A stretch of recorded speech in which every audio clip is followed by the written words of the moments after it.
8, 9, 10, 11, 12, and 1, 2, 3, 4, and 5, 6, 7, 8, third round, 2, and 5, and 1, and 2.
Ganda.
Malay is basically pure dancing.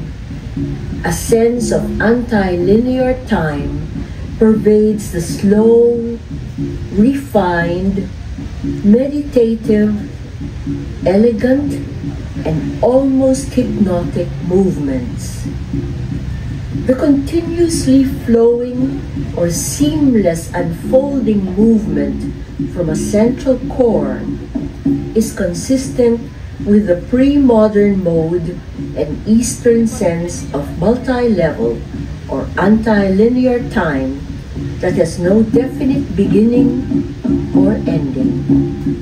Pangalay is also a living link to the traditional dance cultures of Asia, with closest affinity to the Indian, Javanese, Thai, Burmese, and Cambodian styles of classical dancing. The dancer's serious face with downcast eyes creates a mask-like expression, matched by a countenance generally refined, dignified, but without stiffness. The dancer's torso is slightly bent forward, a stance seen in Asian dance forms. Unnecessary hip and torso movement is taboo. The knees are slightly bent or flexed. Male dancers also splay the knees. Performers achieve the illusion of lightness by the very subtle springing motion from the knees. Feeling is conveyed chiefly through the arms and hands. Fingers are customarily held stiffly together and curled back towards the dancer's wrists with controlled energy, thumbs apart and thrust forward. Fingers may flick, flip, or flutter. The jungai, or metal claws, amplify eloquent hand movements. Shifting arm positions to assume new postures or gestures is accomplished by turning the hands from the wrists with one outward-inward movement, two outward-inward motions, or inward-inward motions. Postures and gestures suggest emotional metaphors and symbols that offer a broad range of expression. For instance, outstretched palms and arms can stand for salutation, welcome, or joy, or as a symbol of things in nature, such as a palm leaf, flowers. Arms extended farthest away from the body convey a sense of infinite distance and timelessness. Motion in stillness, stillness in motion. This is the pangalay.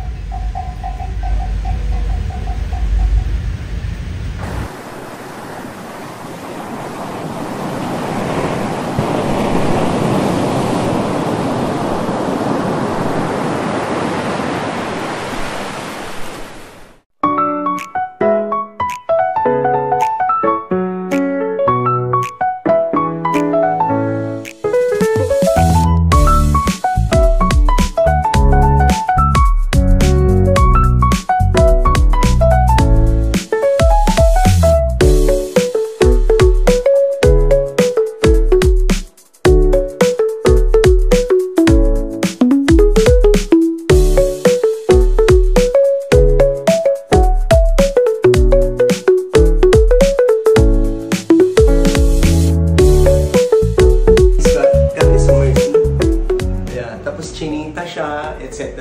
It is believed to be painted by Chinese artisan. Walang sumikat na ang Kyuko at that time kasi ordinary worker yung aming mga ninuno. These are original tombstone that dates back to the Spanish colonial period. Piedad China to, yung bato na pambalance sa barko pagdaong nila sa Pilipinas. After that, either ginagawang kalsada or ginagawang tombstone. This is kapitan eh. Medyo mataas yung rango na itong namatay. Ito saan siya pinanganak? Tapos sino ang naglibing? Naka-inscribe dun sa tabi. Sino yung naglibing? Usually lalaking anak. Kasi pag babaeng anak, walang women's empower pa that time. So, pagka babaeng anak, meaning pag nag-asawa ka na, you belong to the other family na.